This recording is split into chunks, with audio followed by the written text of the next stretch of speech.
അവിടെ വെച്ച് ഗംഗയിൽ നിന്നും ഒരു പ്രത്യേക തരം സൈക്കിക് വൈബ്രേഷന്റെ അനുഭവം എനിക്ക് കിട്ടാൻ തുടങ്ങി. വേദനയോടെ ഞാൻ മനസ്സിലാക്കി, ഞാൻ അന്വേഷിച്ച് നടക്കുന്ന മാടമ്പിള്ളിയിലെ യഥാർത്ഥ മനോരോഗി എൻ്റെ അടുത്ത് നിൽക്കുന്ന ഗംഗയാണെന്ന്. ഗംഗയിൽ എന്തുകൊണ്ട്, എവിടെ വെച്ച്, എങ്ങനെ ഈ രോഗം ഉടലെടുത്തു? ഒരിക്കൽ നീയുമായിട്ടുള്ള വിവാഹാലോചന വരെ എത്തിയ ശ്രീദേവിയുടെ സാന്നിധ്യമാണോ ഗംഗയുടെ രോഗകാരണം? അതറിയാനാണ് അന്ന് ഞാൻ ശ്രീദേവിയും കൂട്ടി അമ്പലത്തിൽ പോകാൻ പറഞ്ഞത്.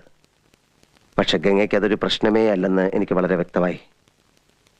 പഴങ്കഥയിലെ നാഗവല്ലിയുടെ ഒരു കാര്യം പറഞ്ഞ് ഗംഗയെ പ്രകോപിപ്പിക്കാൻ ഞാൻ ശ്രമിച്ചു. നാഗവല്ലിയുടെ ചിലങ്കയെ ചൊല്ലി എന്തൊക്കെയോ പറഞ്ഞ് ഞാൻ ഗംഗയോട് എതിർത്തു. ഗംഗ പ്രതികരിച്ചു, അതിശക്തമായി, അസാധാരണമായി. അപൂർവമായ ഒരു മനോരോഗത്തിന്റെ അഗ്നികുണ്ഡങ്ങൾ ഗംഗയെ